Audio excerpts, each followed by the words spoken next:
बांझ बहू की जन्माष्टमी। मैं बावरिया सुध बुध खोई, मुझको लगी तेरी लगन मन बसिया, ओ मेरे कान्हा। बेला के गीत की गूंज जैसे ही उसकी सास सुशीला के कान में पड़ती है, वो ताव में वहां आकर कहती है, अरे बंद कर ये पाखंड। सवेरे सवेरे तेरी बांझ बोली मुझे जरा भी बर्दाश्त नहीं। माँ जी, मैं तो सिर्फ कृष्ण जी की पूजा ही कर रही थी। अरे ये तो तू पिछले कई बरस से कर रही है, तेरी भक्ति में ही खोट है, तभी तो ब्याह के 12 बरस बाद भी तू बांझ है।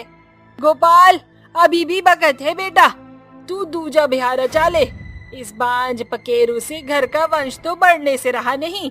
अभी सास के ताने खत्म ही न हुए थे कि बेला का पति गुस्से से भौं चढ़ाते हुए बेला पर बरस पड़ता है। शायद आप ठीक कह रही हो माँ, मुझे बच्चे के लिए दूसरा ब्याह करना ही होगा। गोपाल, तो क्या अब आप बच्चे की चाह में दूजा ब्याह रचाएंगे? बच्चे देना न देना भगवान के हाथ में है, इसमें मेरा क्या दोष है? अरे सारा दोष मेरा है जो मैं एक बांझ बहू उठा लाई। दोनों बेला को बांझ होने का बोलबाला सुनाकर चले जाते हैं। बेला बिलखती हुई कहती है, क्यों कान्हा, ऐसे सभी के सामने अपनी भक्ति का बांझ का ताना सुनता देख भी तुम मूर्ख बनकर खड़े हो। अब तो मेरे पति भी सासू माँ के सुर में सुर मिला रहे हैं। मेरी सोनी गोद को भरकर मेरे माथे पर लगा ये बांझ का बड़ा कलंक मिटा दो कान्हा। बेला अपने बांझ होने की दशा को श्री कृष्ण के समक्ष रखकर बच्चे की आस धरकर नित्य दिन पूजा पाठ करती थी। एक सांझ उसे आरती करते हुए देख सुशीला ताना मारकर कहती है, अरे ओ मेरी बांझ बहू, अब क्या तूने बेमतलब भगवान को भी दुखी करने का बेड़ा उठा लिया है? भोर को पंचमेवे से भोग लगाती है, सांझ की आरती दिखाती है, फिर भी अब तक तुझ बांझ की गोद सोनी है। ये सुनकर बेला के सब्र का बांध टूट पड़ता है।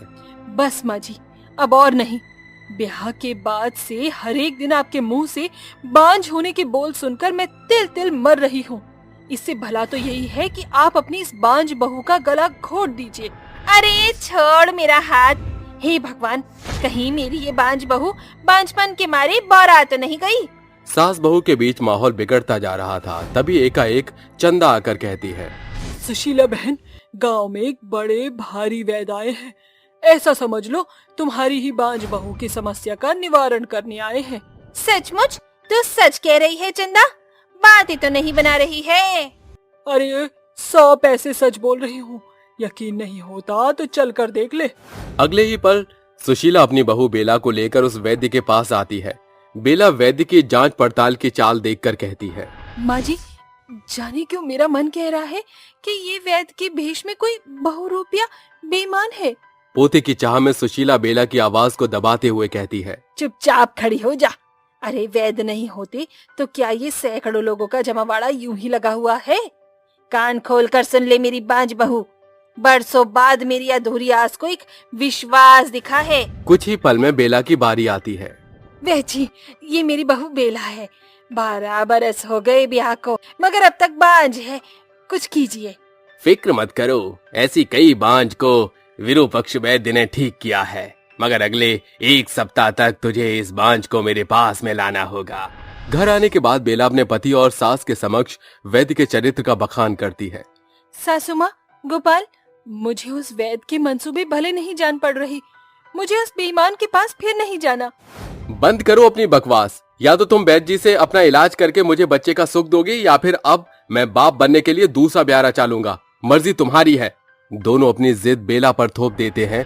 वो पूरी रात घर के कृष्ण मंदिर में बैठी आंसू बहाकर कहती है, हे मुरली मनोहर, मेरी भरसक कोशिश के बावजूद भी मुझे कल उस बहुरूपी के पास जाना होगा। मेरे संग रहना प्रभु। हर एक दिन सुशीला अपनी बहू को लेकर उस वैद्य के पास आती है। बाबा, आज 6 रोज पूरे हो चुके हैं, अब मेरी पोते की आस पूरी होगी ना? अवश्य, मगर एक बाधा है। कल 7वां दिन है। तुम्हारी बहू का बांझपन पूरे तौर से मिटाने के लिए कल इसे सांझ की बेला बीतने के बाद अकेले ही आना होगा। अगली शाम। अरे मेरी बांझ बहू, कहाँ है तू? देख, सांझ बीत गई। माँ जी, अभी मेरे संग चली ना, जाने क्यों मेरा दिल बैठा जा रहा है। मेरी बांझ बहू, तू साफ तौर से क्यों नहीं कहती कि तू अपनी सास की आस को पूरा ही नहीं करना चाहती? अंत में बेला उस बेईमान वैद्य के पास आती है। वैद्य एकांत देखकर उसके संग बदसलूकी पर उतारू हो आता है। नीच, छोड़ मुझे, छोड़ दे। मैं जानती थी कि तू वैद्य नहीं बहुरूपिया है। मुझसे बचकर कहाँ जाएगी बेला रानी?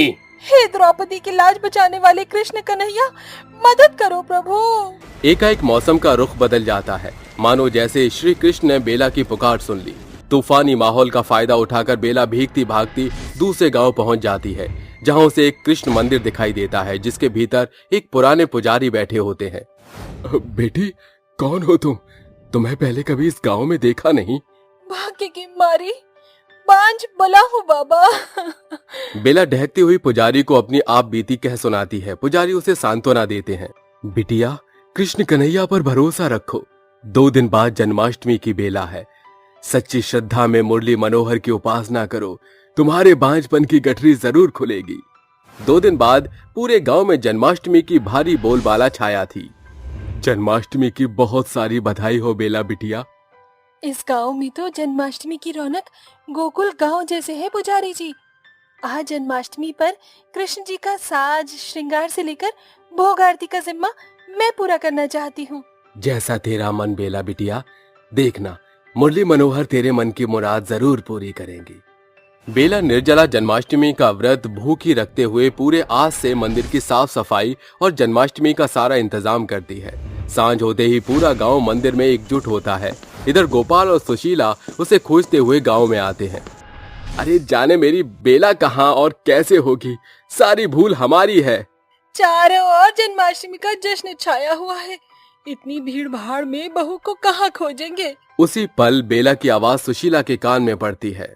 गोपालन हारी निर्गुण और प्यारी, तुमरी बेने हमरा कौनो नाही।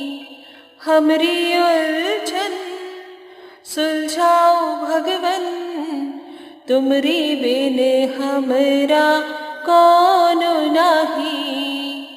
भगवान, ये जीवन तुम नहीं संवारोगे तो क्या कोई संवारेगा।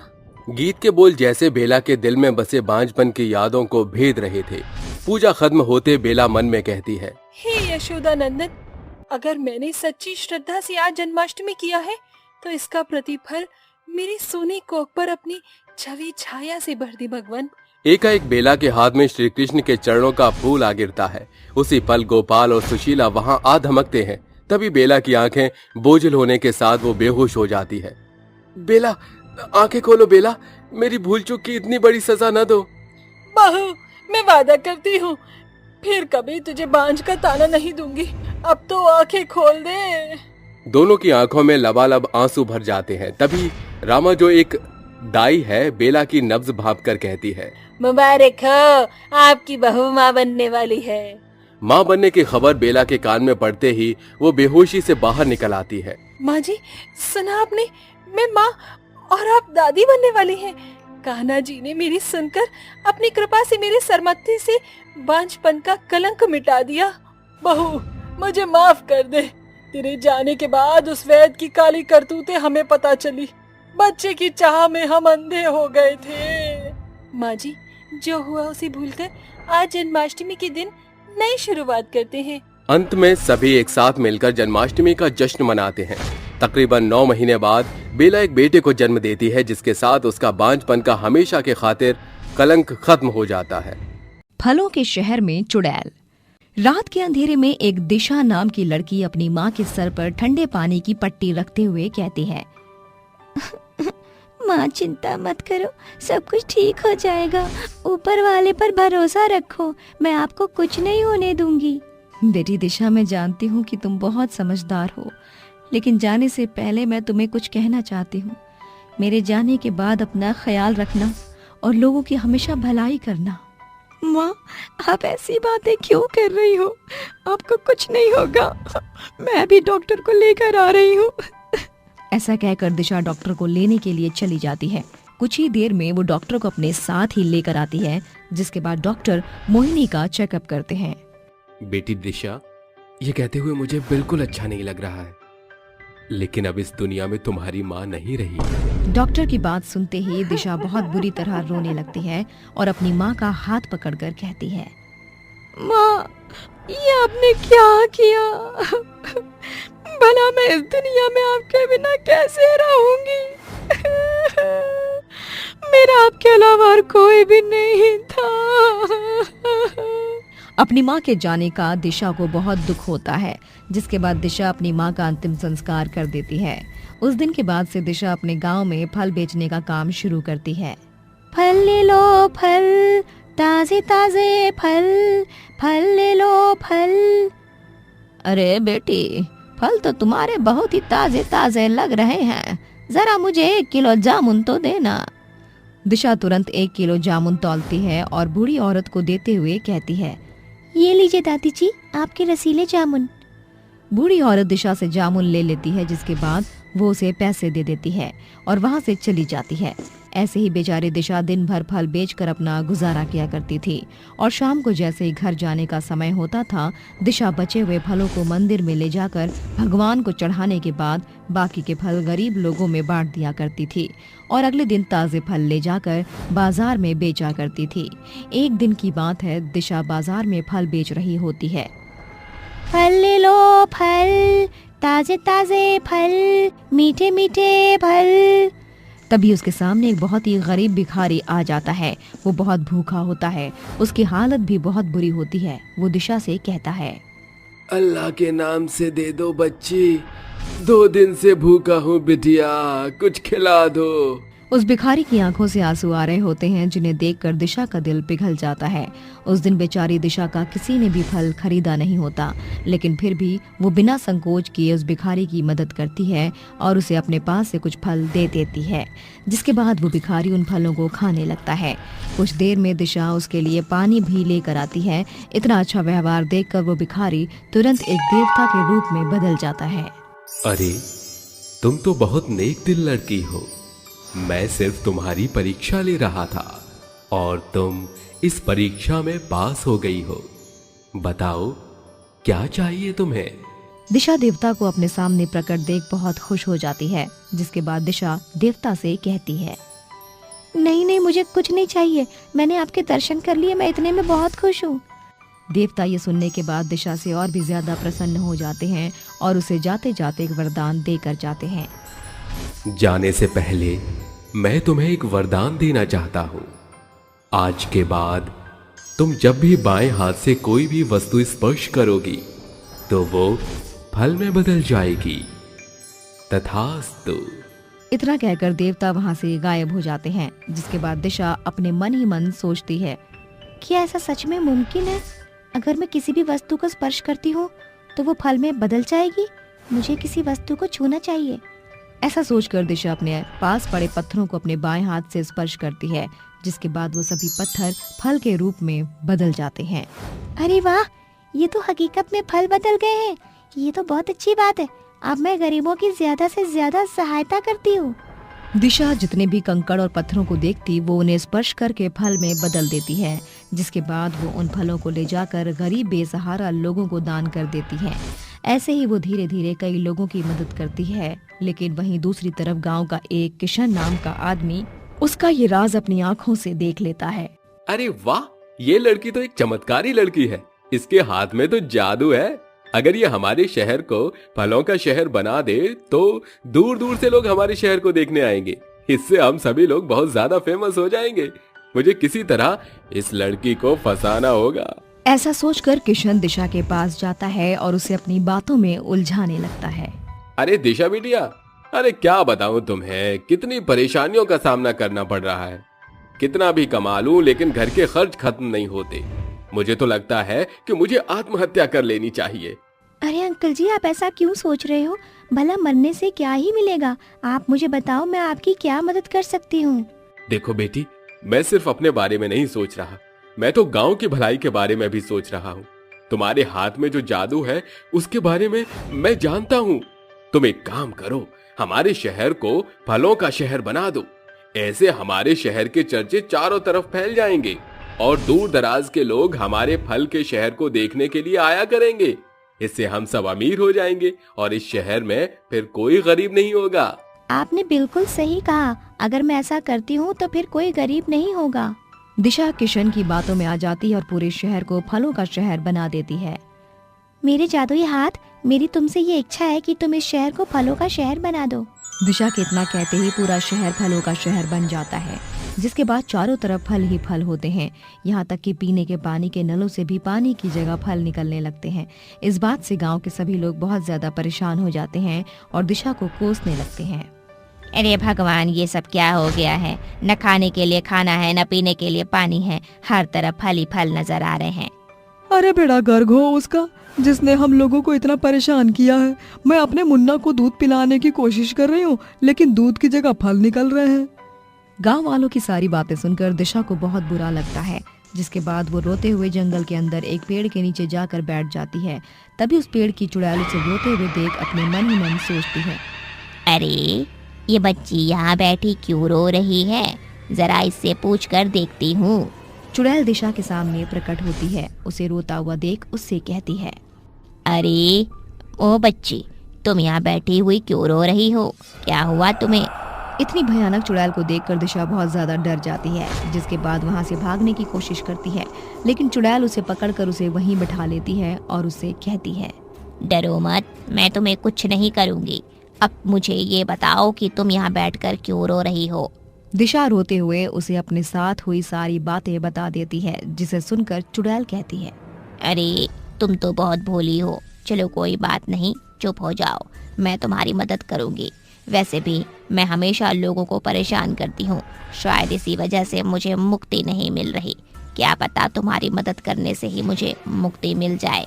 ऐसा कहकर चुड़ैल उसके साथ उसके गांव जाती है और अपनी सारी शक्तियों से फल के शहर को वापस से नॉर्मल शहर बना देती है, जिसके बाद गांव के सभी लोग चुड़ैल का ये काम देखकर बहुत खुश होते हैं और उसे शुक्रिया अदा करने लगते हैं। आपने एक चुड़ैल होकर मेरी मदद की, इसके लिए आपका बहुत बहुत शुक्रिया। अरे कोई बात नहीं, वैसे ये सब मैंने इसलिए किया है क्योंकि मैं यहाँ से अब मुक्त होना चाहती हूँ, इसलिए तुम्हारी मदद की। खैर मेरी बुराइयों का फल तो मुझे मिल ही रहा है, इसीलिए अब मैं चलती हूँ। ऐसा कहकर वो वहाँ से जाने ही वाली होती है कि तभी वहाँ पर देवता प्रकट होते हैं और चुड़ैल से कहते हैं, अरे रुको, कहाँ जा रही हो? आज तुमने बहुत अच्छा काम किया है, क्या तुम्हें इसका फल नहीं चाहिए? देवता इतना कहते ही चुड़ैल के ऊपर अपनी शक्तियों का इस्तेमाल करते हैं और उसे चुड़ैल से मुक्त कर देते हैं, जिसके बाद चुड़ैल देवता से कहती है, प्रभु आपका बहुत बहुत शुक्रिया, आपने मुझे मुक्त किया। अब मैं यहाँ से हमेशा के लिए जा सकती हूँ। इतना कहकर चुड़ैल वहाँ से हमेशा के लिए मुक्त हो जाती है, जिसके बाद देवता दिशा से कहते हैं, ये शक्तियां मैंने तुम्हें जिंदगी के सबक सिखाने के लिए भी दी थीं। अब तो तुम्हें समझ आ गया होगा कि हर किसी की मदद करना भी ठीक नहीं है, इसलिए किसी की मदद करने से पहले एक बार जरूर सोचना चाहिए। ऐसा कहकर देवता वहाँ से गायब हो जाते हैं, जिसके बाद दिशा अपनी शक्तियों का सही समय पर और सही लोगों के लिए ही इस्तेमाल करती है। इडली बनाने वाली बीवी। कांचीपुरम में रहने वाला वेंकट अपनी पत्नी मीना कुट्टी के साथ रहा करता था। साउथ के अन्ना के नाम से उसकी जमी हुई इडली की दुकान थी, जहां लोग उसके हाथों की बनी इडली खाने की खातिर दूर दूर से चलकर आया करते थे। इडली की दुकान से वेंकट को प्रतिदिन काफी कमाई होती थी। घर में हर तरह की सुख सुविधा और आर्थिक संपन्नता मौजूद थी।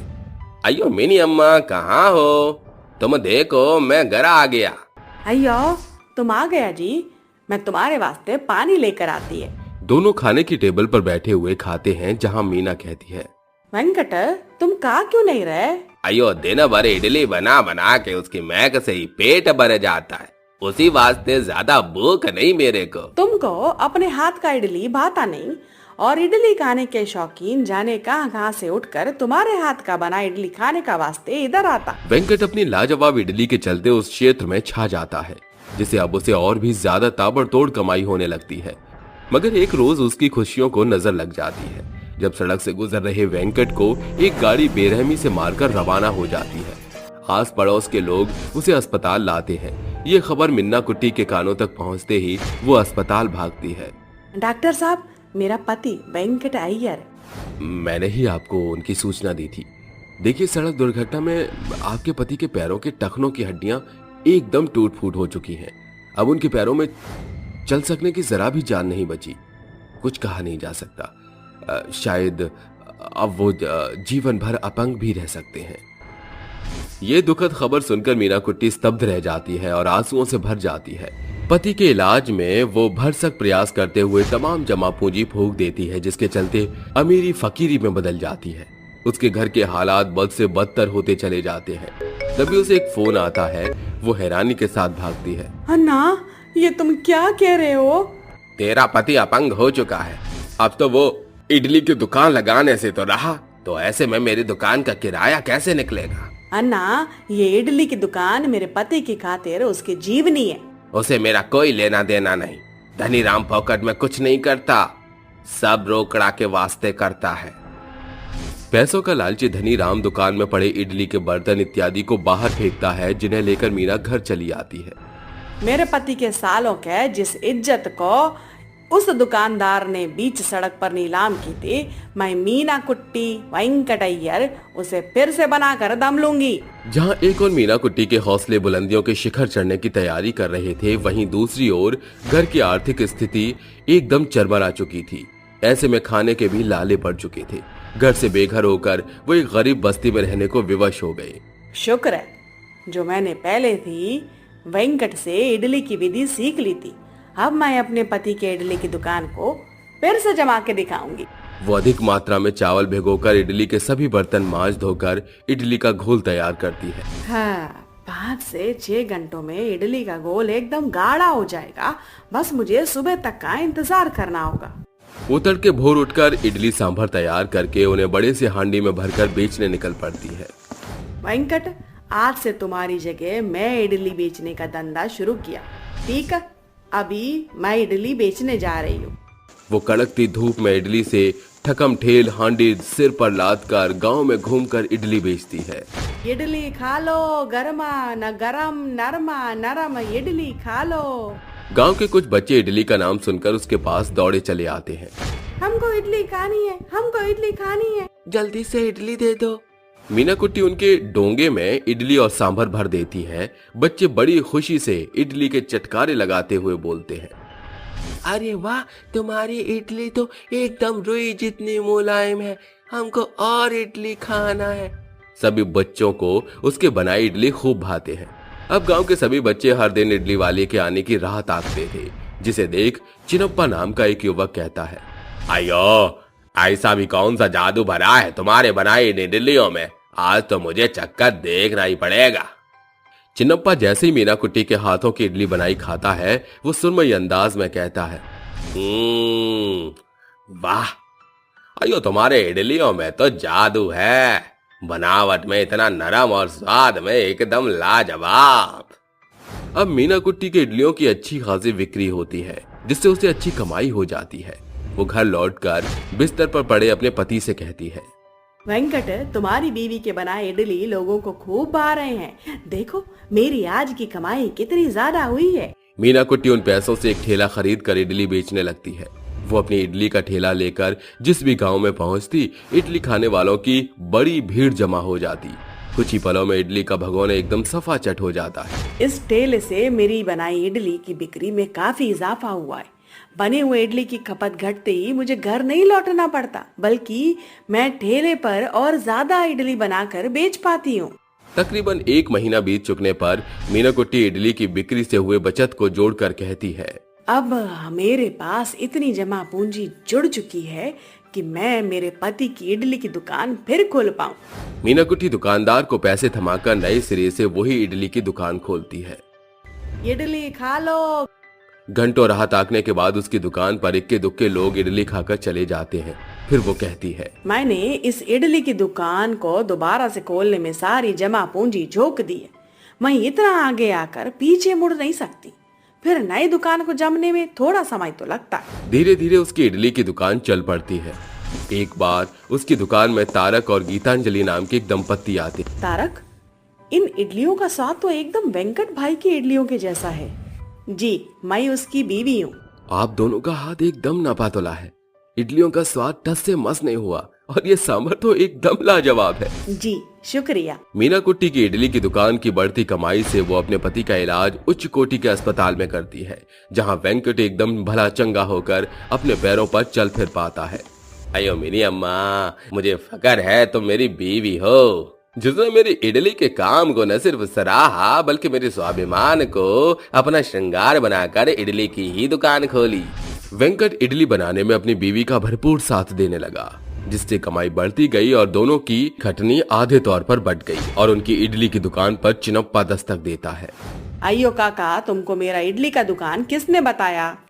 अरे जहाँ देखो वहाँ तुम्हारी ही बनाई इडली का बखान है, और फिर उसे रोज तो तुम्हारे हाथों के बने इडली क्या खाए लत पड़ गई। कल मेरे घर में शादी है, अतिथियों को इडली सांभर का भूत सवार है और तुमसे मजेदार मुलायम इडली यहाँ पर कोई बनाने से रहा। ये मेरे पति हैं। अरे भाई, तुम्हारा भाग्य बड़ा बलवान है, तुम्हारी बीवी क्या इडली बनाती है, जो खाता है इडली के स्वाद में ही खो जाता है। अगली भोर दोनों इडली के बर्तनों और सामान लेकर शादी में पहुंचते हैं, जहां वो मिलकर इडली सांभर इत्यादि तैयार करते हैं। कमाल हो गया भाई, इस इडली के लाजवाब स्वाद ने तो 5 सितारा होटल के खाने को भी मात दे दी। ये तारीफों के पुल बांधना है तो मेरी बीवी के लिए बांधिए, क्योंकि ये दमदार इडली उसी ने बनाया है। अंत में उनकी इडली की दुकान पर पुराने और नए ग्राहक का जमावाड़ा लग जाता है। साथ ही अब उनकी इडली को शादी पार्टी में भी पहचान मिलने लगती है, जिससे उन्हें खूब सारा मुनाफा होता है और अच्छे दिन फिर लौट आते हैं। वो इडली की दुकान के बलबूते पर दुकान और मकान पक्के तौर पर अपने नाम कर लेते हैं।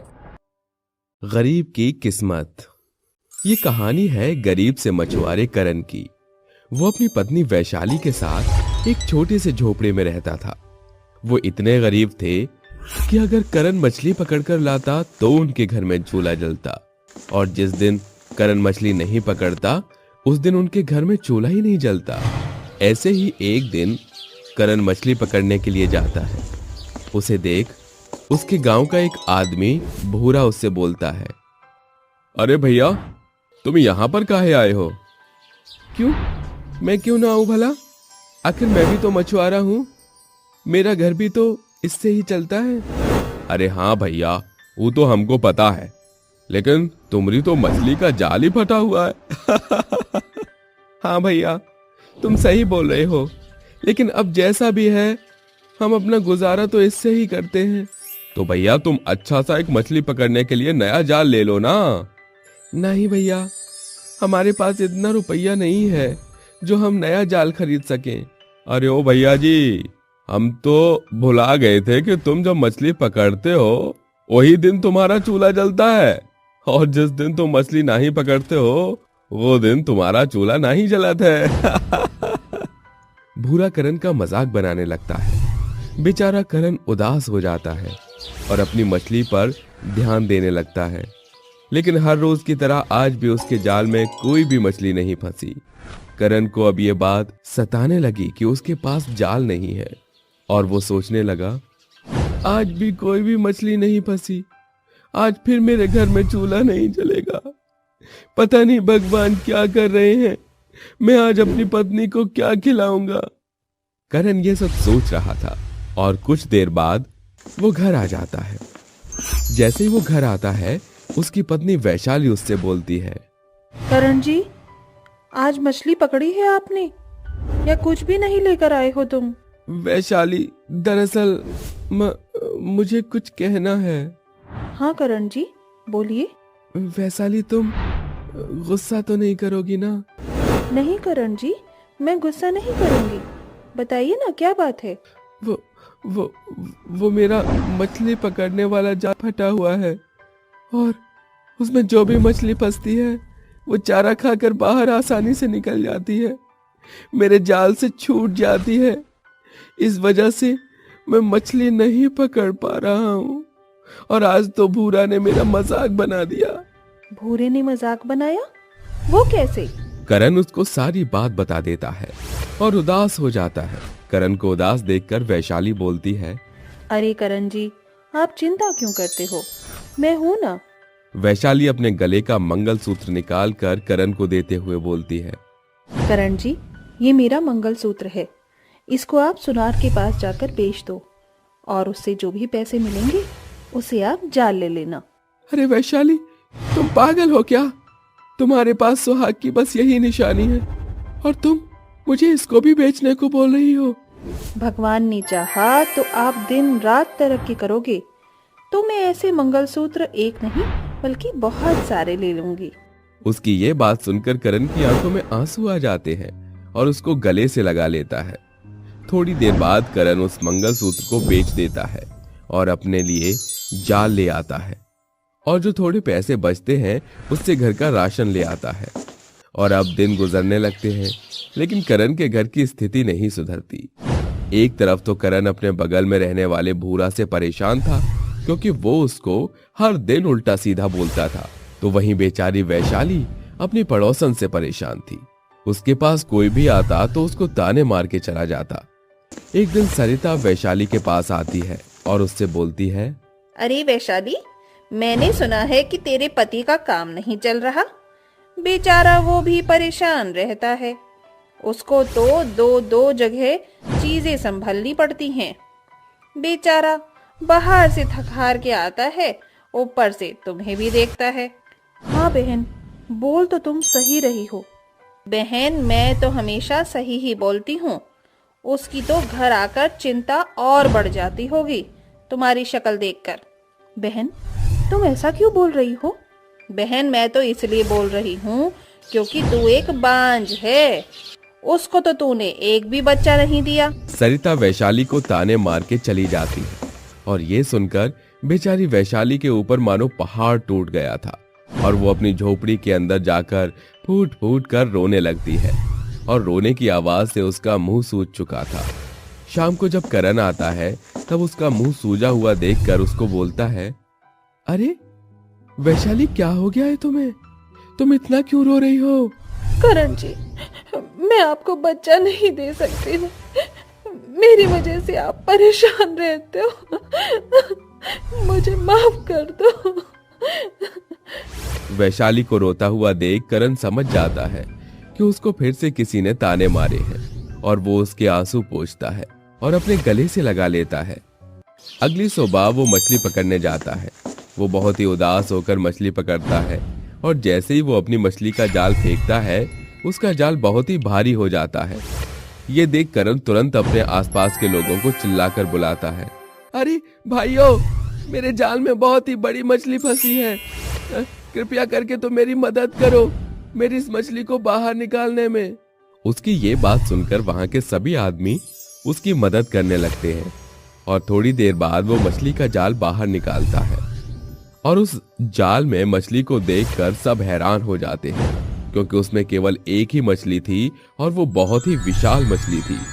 उस मछली को देखकर करण बहुत ही खुश हो जाता है और सभी उसकी खुशी में शामिल हो जाते हैं। करण खुशी खुशी उस मछली को अपने घर पर लेकर आता है और अपनी पत्नी से कहता है, वैशाली देखो, आज मैं कितनी बड़ी मछली तुम्हारे लिए लाया हूँ। वैशाली उस मछली को देखकर बहुत ही खुश हो जाती है और करण से बोलती है, अरे करण जी, ये इतनी बड़ी मछली कैसे आई जाल में? वैशाली, मैं कहता था ना, भगवान जी हमारी मदद जरूर करेंगे। देखो, आज हमारी मदद कर दी भगवान जी ने। मैं अभी इस मछली को काटती हूँ और मछली चावल बनाती हूँ। हाँ वैशाली, मुझे तो वैसे भी बहुत भूख लग रही है। वैशाली उस मछली को काटने लगती है और जैसे वो मछली काटती है, वो उस मछली को देखकर हैरान हो जाती है और खूब तेज चिल्लाती है, क्या हुआ? तुम ऐसे क्यों चिल्ला रही हो? करण जी, देखो, इस मछली में से तो एक बच्ची निकली है और साथ में इतने सारे पैसे भी हैं। उसकी ये बात सुनकर करण वहां आता है और देखता है एक लड़की और उसके अगल बगल में 2000 के नोटों की गड्डियां रखी हुई हैं। ये देखकर उनकी आंखों में आंसू आ जाते हैं और करण अपनी पत्नी को बोलता है, देखा वैशाली, मैं कहता था ना कि भगवान हमारी मदद करेंगे, और देखो भगवान ने हमारी मदद कैसे करी है। हाँ करण जी, आप सही बोल रहे हो। भगवान ने हम गरीबों के ऊपर रहम कर दिखाया है। मेरी कोई औलाद नहीं थी, औलाद के रूप में इस बच्ची को दे दिया है, और हमारे पास घर चलाने के लिए पैसे नहीं थे, तो भगवान ने हमें इतने पैसे दे दिए हैं। अब करण और वैशाली उस लड़की को पालने लगते हैं और उन पैसों से अपना एक मछली का बिजनेस शुरू कर देते हैं और उनका वो बिजनेस बहुत ही चलता है। देखते ही देखते वो बहुत अमीर हो जाते हैं और खुशी से अपनी बच्ची के साथ रहने लगते हैं। भूतिया अनाथ बच्चों की प्रेग्नेंट माँ। प्रीत विहार नाम का एक गांव था जहां सुमन अपने पति दामोदर और सास मंजू के साथ रहती थी। सुमन 8 महीने की गर्भवती थी। घमंडी मंजू उससे इस हालत में भी घर का पूरा काम करवाती थी। सुमन पोछा लगा ही रही थी कि उसके पैर से बाल्टी का सारा पानी फैल गया। उसी वक्त सास मंजू आकर पानी से फिसल जाती है और सुमन को सुनाने लगती है। अरे राम, मार डाला रे मेरे को। नासपीटी करम जली, सास को गिराने वाली कुल्टा। आने दे मेरे बेटे को। मेरी जो कमर तोड़ी है ना, वो तुझसे हिसाब लेगा। माफ कर दीजिए माँ जी, मुझसे गलती से पानी गिर गया। मैं सफाई कर रही थी और पता नहीं आप कब आ गई। मैं भी साफ कर देती हूँ। कमहा डायन, साफ बाद में कर लियो, पहले मुझे उठा। इस हालत में माँ जी को कैसे उठाऊं? इसे बच्चे को प्रॉब्लम हो गई तो। अरे सुनाई नहीं देता क्या तुझे? माँ जी मुझे माफ कर दीजिए, मैं आपको उठा नहीं पाऊंगी। बच्चों को चोट लग सकती है। अरे वाह वाह, जब मुझे गिराया, बाल्टी में लात मारी, तब बच्चा याद नहीं आया। ठीक है, मैं खुद उठ जाऊंगी। माँ जी आप अच्छे से जानती है कि मैं 8वें महीने से भार नहीं उठा सकती। बहाने बंद कर, मेरे बेटे को आने दे, तू एक बार देख ले। ये बोलते ही मंजू खुद उठ जाती है और शाम को अपने बेटे को भड़का भड़का कर सारी बात बता देती है। जिसके बाद वो सुमन के पास आता है और गुस्से से एक चाटा मार कर कहता है, तेरी हिम्मत भी कैसे हुई मेरी माँ को गिराने की, और फिर उन्हें उठाया भी नहीं? शर्म नहीं आई तुझे अपनी सास को मना करते हुए? अब ये बच्चा तुझे मेरी माँ से भी ज्यादा प्यारा हो गया। जी आप ये क्या कह रहे हैं? मैंने मम्मी जी को जानबूझकर नहीं गिराया। आप तो जानते हैं इस समय वेट नहीं उठा सकती मैं, डॉक्टर ने मना किया है। अरे डॉक्टर गया भाड़ में, मन तो आ रहा है तुझे बेल्टों से मारूं, लेकिन अभी बच्चा है, छोड़ रहा हूँ तुझे। कल 2 तारीख होने वाली है, तेरे बाप ने अभी तक हमें पैसे क्यों नहीं दिए? ये आपको क्या हो गया? पहले तो आप ऐसे नहीं थे, और मेरे बापू कितना पैसा भिजवाएंगे आपको? सब तो उन्होंने मेरी शादी में लगा दिया, अपनी जमीन भी उन्होंने बेच दी। अब क्या मेरे माँ बाप को बेचेंगे? तेरी ये मजाल, तूने मुझसे जुबान लड़ाई। ये कहते ही दामोदर फिर से एक चांटा सुमन को मारता है, जिससे वो बहुत रोने लगती है। पैसे तो मैं तेरे बाप से लेकर रहूंगा, वरना तुझे इस घर से बेघर करने में मुझे 2 मिनट नहीं लगेगा। जाकर मेरे लिए खाना बना कर ला। जी अभी लाई। बेचारी सुमन ठीक से खड़े होने की हालत में भी नहीं थी, फिर भी वो दामोदर के लिए रसोई में जाकर खाना बनाकर लाती है, फिर उसे दे देती है। ऐसे ही आए दिन माँ बेटे सुमन पर अत्याचार करते हैं, उससे काम करवाते हैं, सुनाते रहते हैं। यदि उसका कुछ खट्टा मीठा खाने का मन करता है तो वो भी उसे नहीं मिला था। शाम को सुमन का जी घबरा रहा था, उसे खट्टा खाने का मन था। हे भगवान, मेरा जी तो बहुत मचल रहा है। ये लोग मुझे लाकर कुछ देंगे नहीं, मैं ही खुद चली जाती हूँ, बाहर जाकर कुछ खा लूँ। सुमन जैसे तैसे मार्केट पहुँचती है तो बाहर जाकर गोलगप्पे और जब आइसक्रीम खाते वक्त वो लौटती है तो एक पत्थर से उसका पैर टकरा जाता है। वो गिरने वाली थी कि 2 छोटे बच्चे आकर उसे संभाल कर बचा लेते हैं। तभी वो कहते हैं, आंटी आप ठीक तो है ना? हाँ आंटी, आपको लगी तो नहीं? शुक्रिया बच्चों, तुम नहीं होते तो मैं बच ही नहीं पाती और मेरे बच्चों को भी चोट लग जाती। एक बार फिर शुक्रिया। कोई बात नहीं आंटी। तुम दोनों बच्चे इतनी रात को कहाँ घूम रहे हो? कहीं नहीं आंटी। चलो मैं तुम्हें घर छोड़ देती हूँ। आंटी हमारा घर नहीं है, ना कोई और है। घर नहीं मतलब? फिर तुम कहाँ रहते हो और कैसे खाते पीते हो? आंटी हम तो कभी मंदिर के बाहर सो जाते हैं और वहीं से प्रसाद या खाना खा लेते हैं। ऐसा करो, मेरे साथ मेरे घर चलो, मैं तुम्हें खाना खिलाती हूँ। अरे नहीं, मैं इन्हें अपने घर ले गई तो वो दोनों इन बच्चों को बहुत मारेंगे। अच्छा सुनो, तुमने खाना खाया है? नहीं आंटी।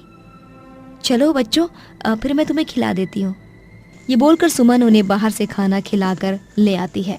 दामोदर ढूंढते ढूंढते उसके पास आ जाता है और बाल पकड़कर कहता है, अच्छा तो तू यहाँ है, और यहाँ क्या कर रही है? घर पर खाना तो बनाया नहीं और यहाँ आकर चाट पकौड़ी खा रही है। और मेरे पैसों से भिखारी के बच्चों को भी खिला रही है। तू चल, आज मैं तुझे बताता हूँ। अजी आप ये क्या कह रहे हैं? छोड़िए मुझे, सब देख रहे हैं।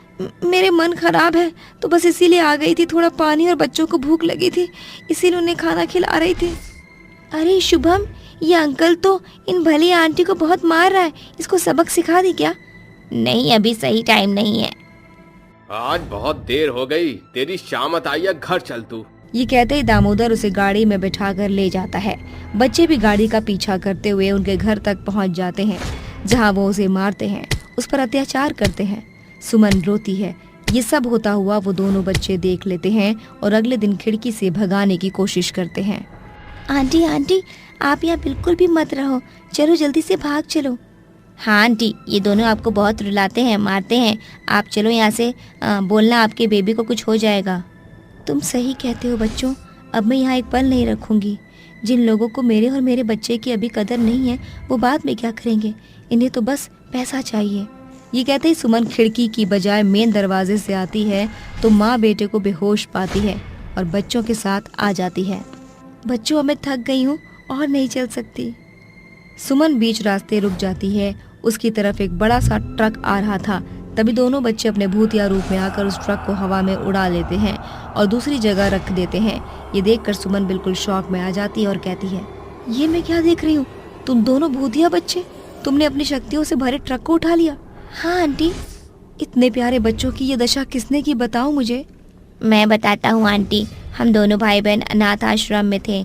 हम शुरू से नहीं जानते थे हमारे माता पिता कौन हैं, लेकिन अगर वो हमारे साथ होते तो आज हमारी दशा ये नहीं होती। एक दिन उस आश्रम में 2 लोग झूठे माँ बाप बनकर मुझे और मेरी बहन को ले गए थे। हम खुश हो गए कि हमारे माता पिता में मिल गए, लेकिन उसके बाद वो दोनों हमें बहुत मारते पीटते और हमसे बेगारी करवाते थे। बस उसी के बाद हम लोगों को बेच दिया गया। हम बहुत परेशान हुए और फिर जब वहाँ से हम भाग गए तो हमारा एक्सीडेंट हो गया, जिसके बाद भूतिया बच्चे बन गए। इतने छोटे से बच्चों ने इतनी सी उम्र में सारी परेशानी देख ली, उसके बावजूद भी तुम्हारा इतना नेक दिल है। तुम्हारे माँ बाप का प्यार आज तक नहीं मिला ना? मैं दूंगी तुम्हें माँ बाप का प्यार। आज से तुम मेरे बच्चे हो। क्या हुआ अगर तुम इस दुनिया के अब नहीं हो? सच में आंटी? मेरा मतलब हम आपको माँ बोल सकते हैं? हाँ बेटा। ये हमें मम्मी मिल गई, हमें मम्मी मिल गई। सुमन अपने बच्चों को गले लगाकर कुछ काटती है कि उसे लेबर पेन शुरू हो जाता है। तभी दोनों बच्चे नॉर्मल रूप में होकर लोगों से मदद मांगते हैं और सुमन को हॉस्पिटल ले जाते हैं। कुछ देर बाद सुमन को एक प्यारी सी बेटी होती है, जिसके बाद खुशी खुशी अपने तीनों बच्चों के साथ रहती है और दामोदर को तलाक दे देती है।